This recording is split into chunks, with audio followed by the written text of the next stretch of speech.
Really in every community in every county across the state of Oregon, there's a high number of people living with unsheltered homelessness, both in our urban and our rural areas across the state.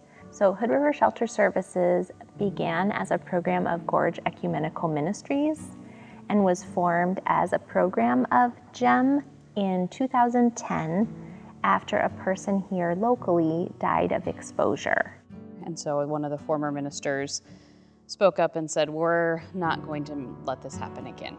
And so she partnered with a variety of other churches here in the area who put it together, and at that time it was based on temperature, and it's transformed immensely since then. And our basic services include a warm, safe place to sleep, meals, toiletries, and access to showers and laundry, as well as visits on site at the shelter with local resources.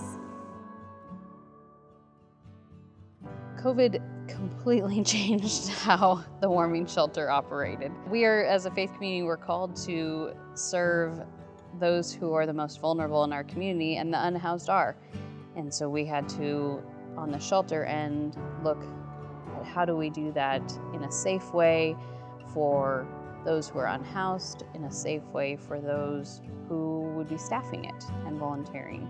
And we had to start from scratch, pretty much. A lot of us have heard about congregant and non-congregant care facilities during COVID. So non-congregant shelter limits shared breathing space in order to minimize possible exposure to and transmission of the virus. So we decided, I think in June of last year, to move forward with that form of shelter, and we still didn't know what that would look like or how we would make that happen. Sarah did a bunch of research and discovered that the best way to serve the unhoused during this time of COVID was with pallet shelters.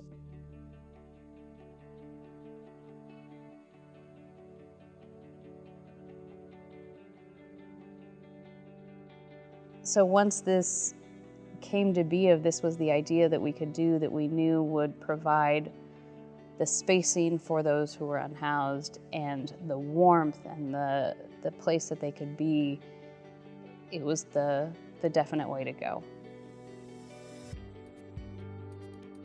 The structures themselves are built and installed by people who've experienced homelessness and or incarceration.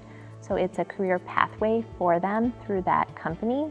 And then also the design of the units is influenced by the ideas of people with lived experience. So that really aligned with our mission. The most positive aspects of having the shelters was our guests' comments on what it felt like to be able to close the door at night and have their own private space to sleep.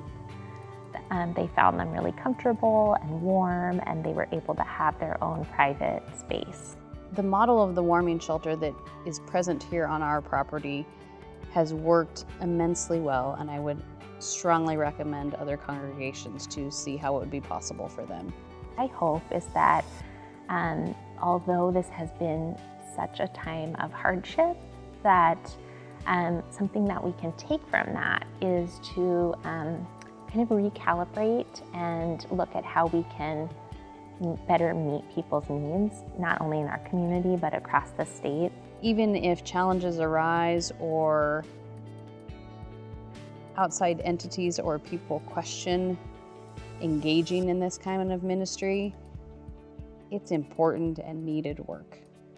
And to take a leap of faith and do something like this, it's a blessing and it's needed.